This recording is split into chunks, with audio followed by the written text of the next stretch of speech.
Blessings, beloveds. Welcome back to my channel. I just want to take a few minutes to share with you guys something very interesting around the nature of eclipses, solar eclipses specifically. I've always said solar eclipses are extremely powerful when they hit off something, okay, whether it's a collective event or whether it's in an individual's life. Now, the talk today, which won't be very long, I just need to highlight a couple of things astrologically for those of you that are interested and just for the purposes of learning, how astrology works.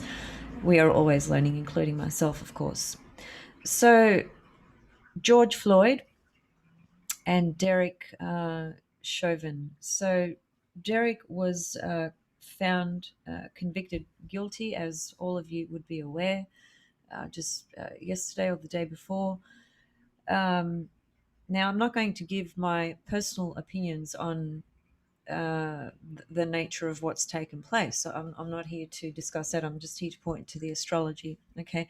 So what we're going to do is we're going to look at just very quickly the chart of Derek and what I've also done, even though I don't have times of birth for Derek or George. Those times have not yet been revealed. They probably will at some later stage. It usually does happen that way. So even though we don't have times of birth, here's a powerful demonstration to show you that even without a time of birth, there are certain things that light up like a Christmas tree, okay, in a person's chart.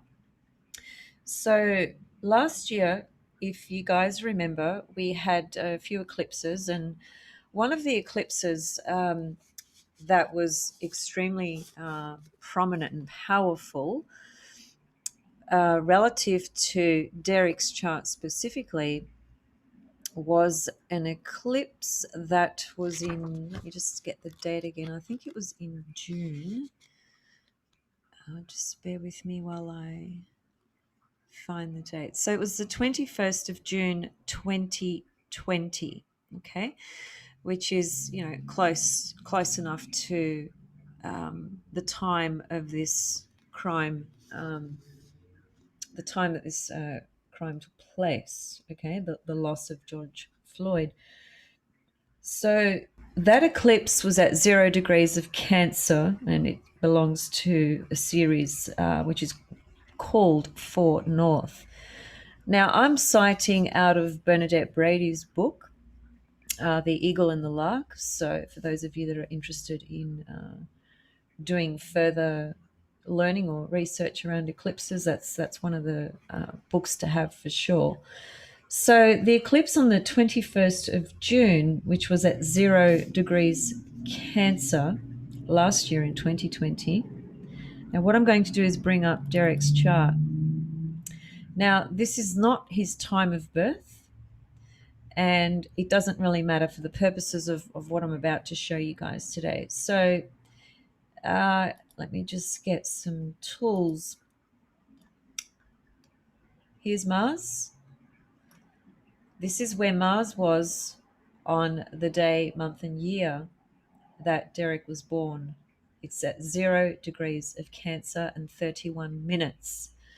So regardless of what time he was born, that's not going to change, okay? The things that do change in a chart are the moon, the vertex, and of course the angles of the chart. They are the fastest moving points in the chart relative to a time being, sort of out by 10, 15 minutes or hours or whatever it may be, okay?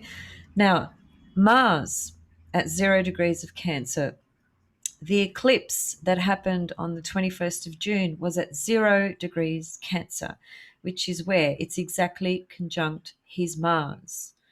Now, there's a few ways of understanding this. First of all, solar eclipses are usually fairly cataclysmic when they hit something off, okay? They expose something that's been hidden, that's been underlying for quite some time. Now, I'm not going to talk politics and, the history of USA relative to the injustices and the violence that have occurred to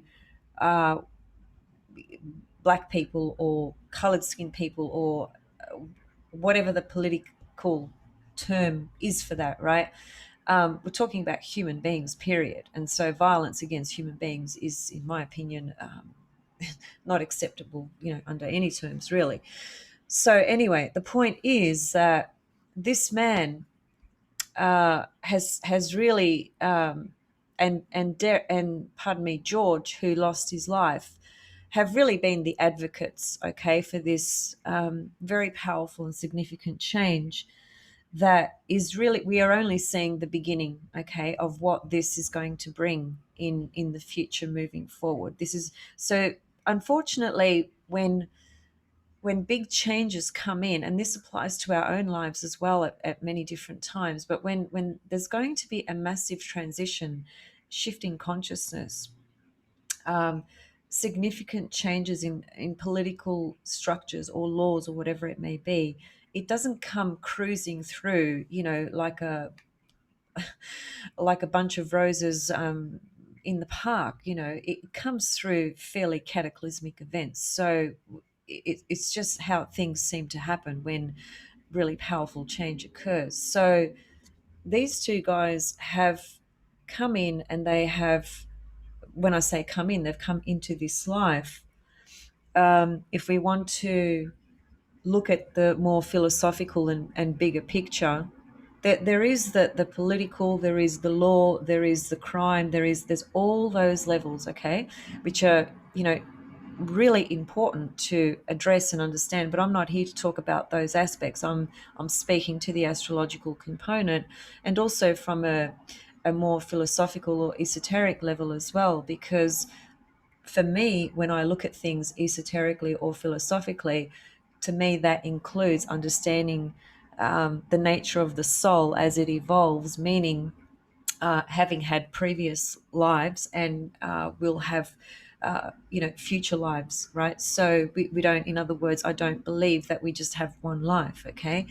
So these guys have come into this life, their souls, in other words, have signed a contract to have this experience, okay? And it is an experience that is, it's really painful, for the world, for the individual who was sacrificed. There's so many layers to this, okay? Anyway, let me just go back to the astrology. So the eclipses triggered off this guy's Mars.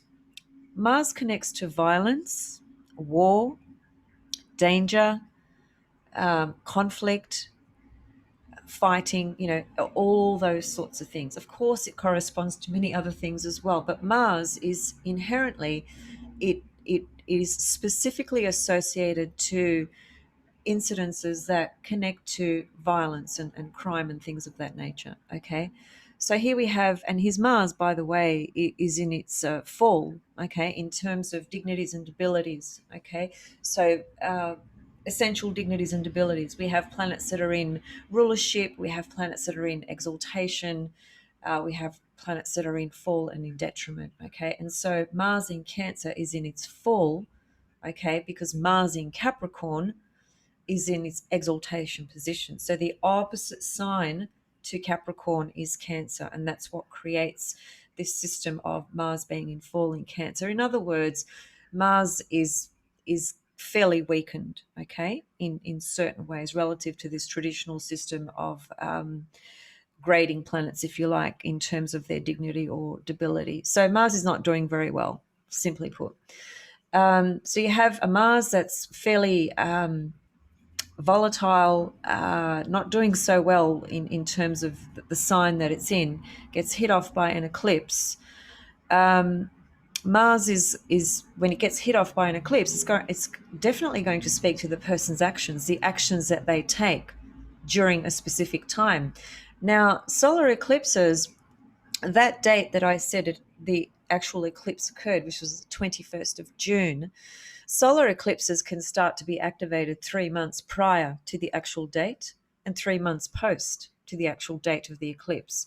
So essentially then we have a window of approximately 6 months where this energy is basically activated. And if something's going to go wrong, it's going to go wrong. Okay. Um, so I would just like to read to you what Bernadette Brady says about this particular eclipse, belonging to a Saros cycle, as she puts it, that is actually very difficult. Now, I did speak about this eclipse last year, and I remember that it was a very difficult eclipse, in fact. So if it did hit off things in your own charts, it's worth going back and having a look, because this is how you learn astrology. It's always how you learn. By that is in retrospect, looking back and so on and so forth, to understand the symbolism and how it manifests. Okay, what it shows up with. So what did I say it was? 4 North, I believe. Let me just find it. 4 North. Okay, so here is what Bernadette Brady says about this eclipse that hit off Derek's Mars. It's just so spot on. It's kind of eerie. She's just so spot on, Bernadette Brady. Restriction, inhibition, restraint, separation, and illusions are the trademarks of this family of eclipses. Events can occur which seem to block the individual. In this blocking, the individual is very prone to misjudge his or her strengths or the situation, and is best advised to wait until the eclipse passes before taking any real action. This is a difficult Saros series. Now, I don't need to explain what that paragraph means. It's fairly transparent and fairly black and white, right? She speaks very specifically, uses very specific words, okay, that describe the nature of this particular solar eclipse that belongs to a very difficult family of eclipses. Now, for those of you that are not aware of or very familiar of family of eclipses, each eclipse that we have every year belongs to a particular family. In other words, that eclipse had a birth. It had a birth time, a birth moment. Just as you were born at a particular time, date, place, location, eclipses are born uh, next to the North and South Pole, okay, at various times. So, family of eclipses belong to a cycle that could be 800 years old, it could be 700 years old, it could be 1200 years old, okay. So, it's not an isolated eclipse that just occurs randomly, it belongs to a particular family. And so, where that eclipse was actually born, the chart, for instance, the moment of that eclipse being born, shows the nature, the dynamics, the frequency of that chart being an eclipse as it unfolds over hundreds and hundreds of years moving forward, right? So the energies of that are going to carry through, just very simply put, okay? So this is a very difficult Sarah series, as she explains. And again, as I said, I mean, look at that sentence: prone to misjudge his or her strengths or the situation. Now, that's pretty literal. You can't get more literal than that. Now, this is without looking at anything else in Derek's chart. We can go further, and we can start looking at other things. For instance, just get rid of that. And I'm not going to unpack this now. The main thing that I wanted to bring to your attention today is the power of solar eclipses when they hit something off in the chart. To this exactness especially, it's pretty mind-blowing. Okay, so, all right. So, just very, very quickly, transiting Uranus is quite possibly opposite Derek's moon. We don't know the degree of Derek's moon because we don't have a time of birth. And the moon moves fairly fast throughout the day. It moves 1 degree every 2 hours. But it is likely, it's very possible that transiting Uranus is opposite his moon at this time, not at the time of his actions when he committed the crime that he did, but at this point. You can see the date. I've got it here for, what is it? I've got it 27th of April, which is actually the full moon. It's just a full moon chart that I was looking at, which I'll be preparing for you guys in a couple of days' time. So anyway, transiting Uranus, possibly being opposite his moon, change of sudden, unexpected change of, conditions to your home environment, right? Just a very simple one-liner.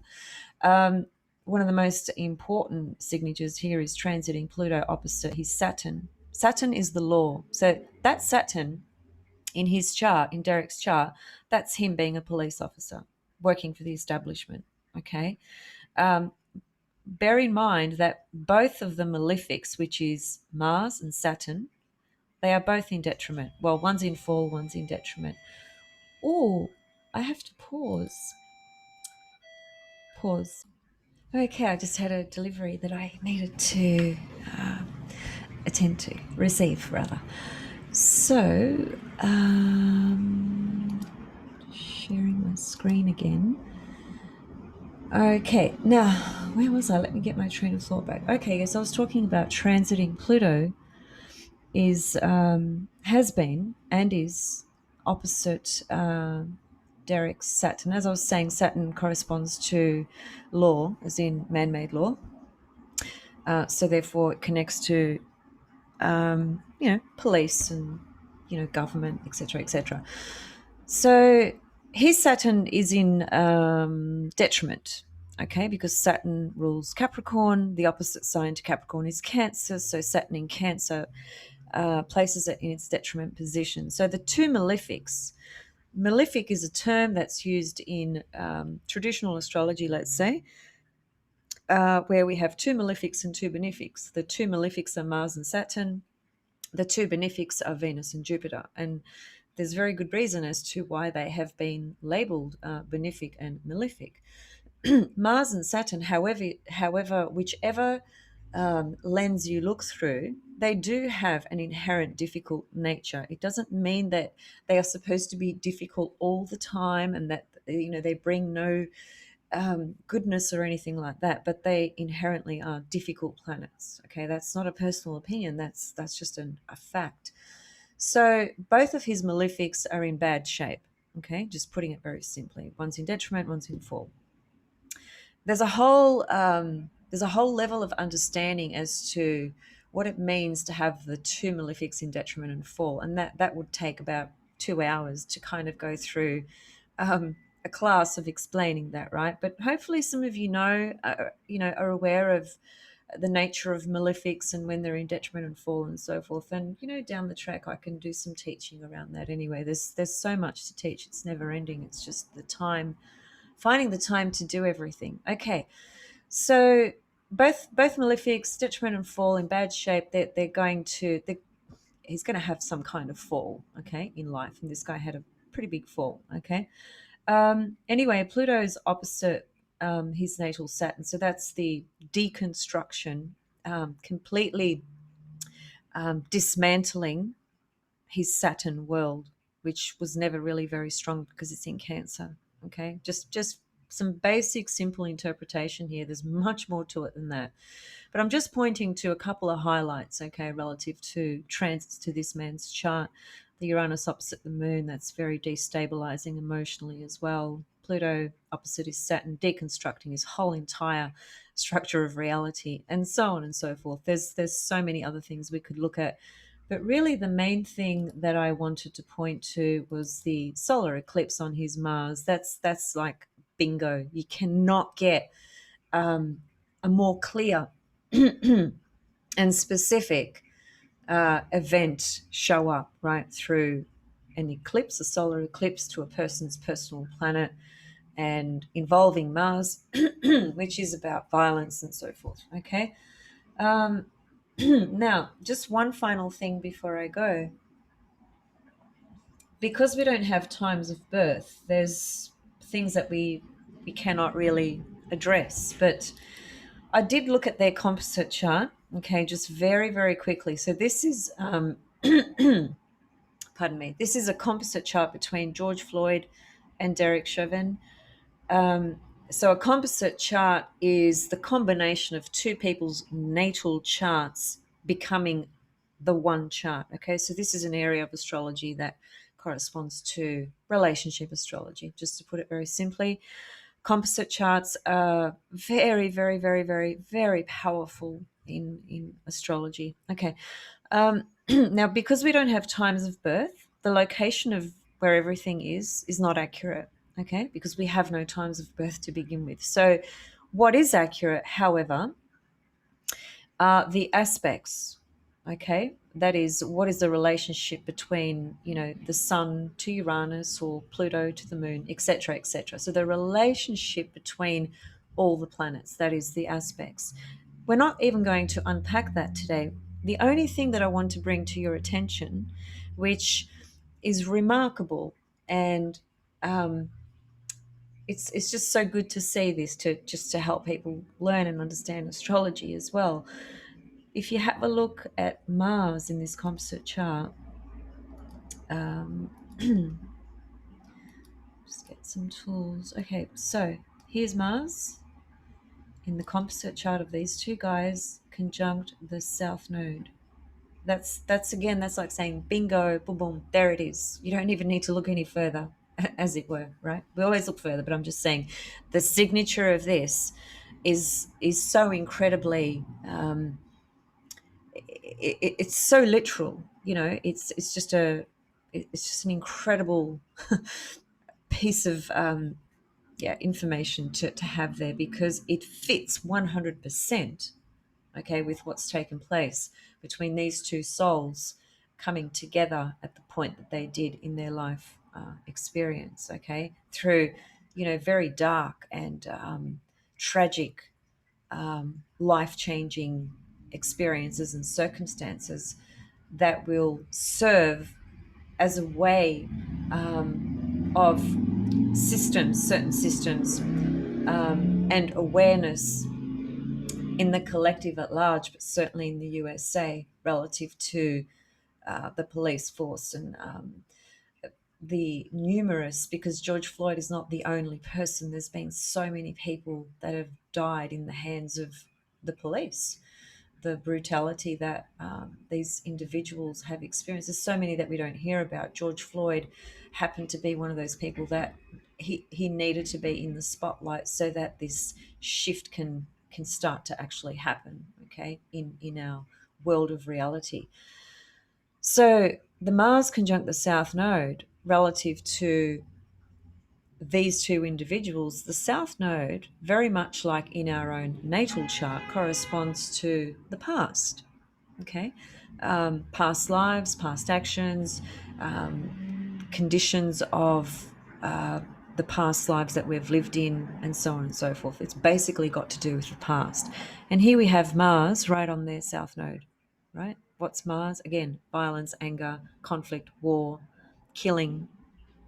So these two individuals, these two souls, it didn't start in this life. Okay, there's something that has already occurred in previous incarnations with these two souls. It wasn't the first meeting that they've had this lifetime. There's something that has carried through, okay, and it's got to do with Mars, clearly, right? Mars on the South Node, and the experience they had this lifetime was 100% Mars.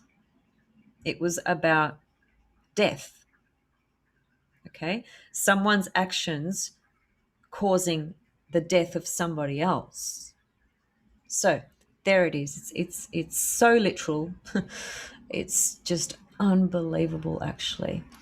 All right, so that's really all I wanted to share for today. Where are we? Oh, I don't know why Juno was highlighted. That was an accident, so don't worry about that. But again, yeah, the solar eclipse conjunct his Mars. I mean, if that's not evidence towards the power of solar eclipses, then shit, I don't know what is. So anyway, I'll leave that with you guys to reflect on and ponder, and hopefully you've learned something from this sharing today. And just for your own interest and curiosity, where's 0 degrees Cancer in your own chart? Did that trigger something off in your own chart? If it did, what planet was it? What house is that planet in your natal chart? When you think back to June last year, 2020, what could that highlight for you, if anything at all? It's just really good learning practice, okay, in terms of astrology. So I'll leave it there, and I will see you guys very, very soon with the Scorpio full moon video that's coming up. And we have Jupiter ingressing into Pisces. I really want to talk about that. That's just such a magical journey that Jupiter is going to take us through. I really want to talk about that and focus on some mythology as well. Um, about, well, about Jupiter, Zeus, and about Pisces, the archetype of Pisces, because that's the energy we're stepping into. So I'll see you guys very soon. Much love and many blessings. And thank you for all your birthday wishes, by the way. I just had my birthday just a couple of days ago, actually.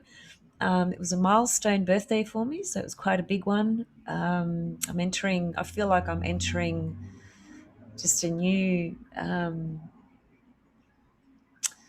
don't even know how to explain it. Yeah, it's all quite new to me, actually. So anyway, thank you for all your birthday blessings. I had a great time, and spent it with my loved ones, my nearest and dearest people in my life. And I do have some other people that are very close to me that were not able to be here because they live on the other side of the planet. So anyway, thanks to all of you for all your love and blessings, and see you soon. Bye.